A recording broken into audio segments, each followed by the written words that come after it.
చంద్రబాబు గారు కూటమి కలిపి చేసిన వాగ్దానాలు ఎన్నో ఉన్నాయి. అందులో భాగంగా సూపర్ సిక్స్ లో భాగంగా చంద్రబాబు గారు చేసిన వాగ్దానం మహిళలకు ఆర్టీసీ బస్సులలో ఫ్రీగా ప్రయాణం చేసే వెసులుబాటు. మరి చంద్రబాబు గారు నెల రోజులైనా ఈ చిన్న వాగ్దానాన్ని ఎందుకు నిలబెట్టుకోవడం లేదో సమాధానం చెప్పాల్సిన అవసరం ఉంది. ఎందుకంటే సూపర్ సిక్స్ లో భాగంగా చంద్రబాబు గారు మహిళల కోసం చేసిన ఈ వాగ్దానం చాలా ప్రాముఖ్యమైంది. ఇది మంచి పథకం కాబట్టే అటు తెలంగాణలో ఇటు కర్ణాటకలో అమలు చేసిన ఈ పథకాన్ని చంద్రబాబు గారు కూడా సూపర్ సిక్స్ లో భాగంగా చేర్చడం జరిగింది. మరి తెలంగాణ ప్రభుత్వం రేవంత్ రెడ్డి గారు కాంగ్రెస్ పార్టీ తరఫున ముఖ్యమంత్రి అయిన ప్రమాణ స్వీకారం చేసిన రెండో రోజే మహిళలకు, అమ్మాయిలకు, ట్రాన్స్జెండర్స్ కు ఆర్టీసీ బస్సులలో ఫ్రీ ప్రయాణం చేయగలిగారు, అమలు చేయగలిగారు అధికారంలోకి వచ్చిన 2 రోజుకి. కర్ణాటకలో కాంగ్రెస్ పార్టీ అధికారంలోకి వచ్చిన 3 వారాలకే ఆర్టీసీలో మహిళలకు ఫ్రీగా ప్రయాణం చేసే వెసులుబాటు కలిగించగలిగారు.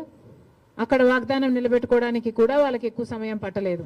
మరి చంద్రబాబు గారికి ఎందుకింత సమయం పడుతుందో చంద్రబాబు గారు చెప్పాలి. ఎందుకంటే మహిళలకు ఆర్టీసీ బస్సులలో ప్రయాణం చేసే ఈ పథకం చాలా యూస్ఫుల్ కాబట్టే ఈ రోజు లేవనెత్తుతున్నాం.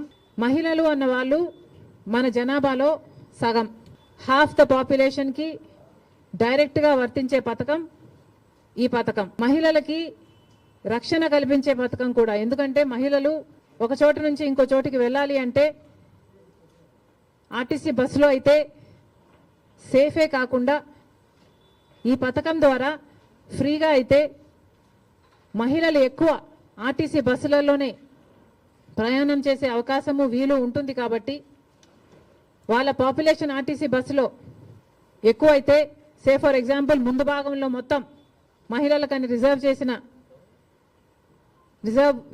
ఉంది కాబట్టి మహిళలు ఎక్కువ భాగం అయితే, మోస్ట్ ఆఫ్ ద బస్ మహిళలు అయితే వాళ్ళకు సెక్యూరిటీగా కూడా ఉంటుంది. కాబట్టి మహిళలకు పనికొచ్చే పథకం ఈ పథకం. మరి ఈ చిన్న పథకాన్ని అమలు చేయడానికి చంద్రబాబు గారికి ఇంత సమయం ఎందుకు పడుతుందో, దీంట్లో విధి విధానాలు ఏముంటాయో, పరిశీలించాల్సింది ఏముంటుందో మాకైతే అర్థం కావటం లేదు. ఎందుకంటే విధి విధానాలు దీంట్లో పరిశీలించి చేయాల్సింది ఏముంటుంది? మహిళలు అన్నాక మహిళలందరికీ వర్తిస్తుంది, ఆడపిల్లలందరికీ వర్తిస్తుంది.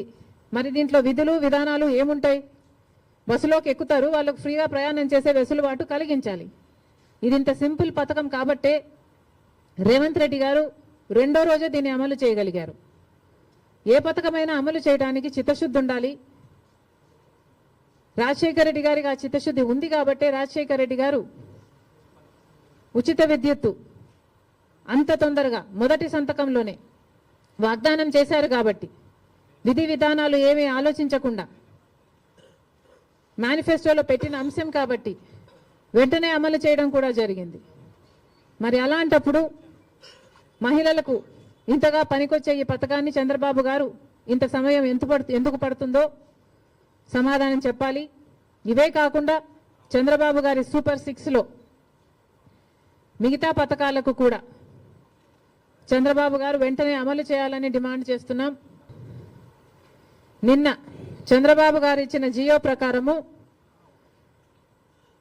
అమ్మకి వందనం అనే పథకం, అమ్మకి వందనం అనే పథకంలో చంద్రబాబు గారు వాగ్దానం చేసినప్పుడు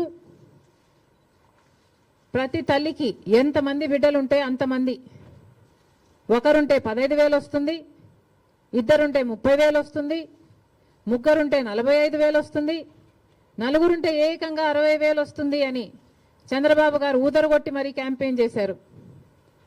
మరి ఈ స్కీమ్కు విధి విధానాలు ఎలా ఉంటాయి? చంద్రబాబు గారు నిన్న విడుదల చేసిన జీవోలో అయితే ప్రతి తల్లికి అని రాశారు.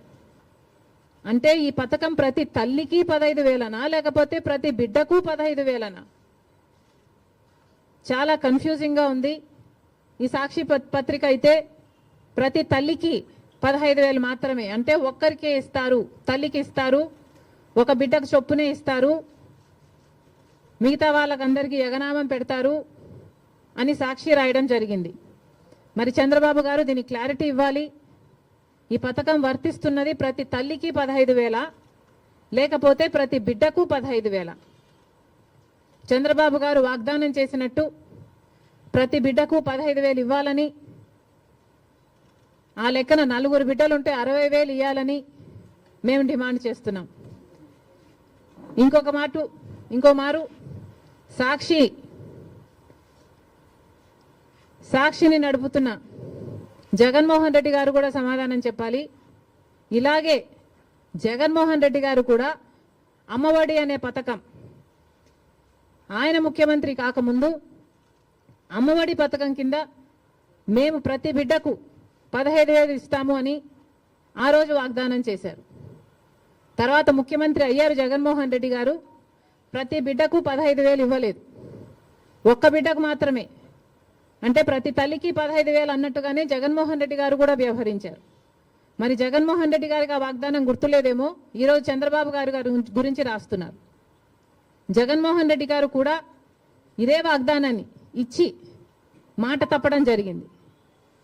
తల్లికి 15,000 అని అనకుండా ఆ రోజు బిడ్డకు ఎంతమంది బిడ్డలుంటే అంతమంది బిడ్డలకు 15,000 ఇస్తాము అని తాను చెప్పడమే కాదు, జగన్మోహన్ రెడ్డి గారి తరపున క్యాంపెయిన్ చేసిన నేను కూడా నాతో కూడా అదే వాగ్దానమే చెప్పించారు. ఆ రోజుల్లో నేను కూడా జగన్మోహన్ రెడ్డి గారు ఈ పథకాన్ని అమలు చేస్తారు అని నమ్మి బాయ్ బాయ్ బాబు క్యాంపెయిన్లో నేను కూడా ప్రచారం చేయడం జరిగింది. కానీ జగన్మోహన్ రెడ్డి గారు ముఖ్యమంత్రి అయిన తర్వాత అమ్మఒడి పథకం కింద కేవలం ఒక బిడ్డకు మాత్రమే ఇవ్వడం జరిగింది. జగన్మోహన్ రెడ్డి గారు ఒక బిడ్డకే ఇచ్చారు. ఇప్పుడు చంద్రబాబు గారు కూడా ఒక బిడ్డకే ఇస్తారు అని అర్థం వచ్చేటట్టుగా నిన్న జీవోలో ప్రతి తల్లికి 15,000 అని రాయటం జరిగింది. కాబట్టి చంద్రబాబు గారు దీని మీద క్లారిటీ ఇవ్వాల్సిన అవసరం ఉంది అని కాంగ్రెస్ పార్టీ డిమాండ్ చేయడమే కాకుండా ప్రతి బిడ్డకు మీరు వాగ్దానం చేసినట్టు సూపర్ 6లో ఉన్న ప్రతి వాగ్దానము నిలబెట్టుకోవాలని కాంగ్రెస్ పార్టీ చంద్రబాబు గారిని కూటమిని డిమాండ్ చేస్తున్నాం. Please subscribe Telugu Politics.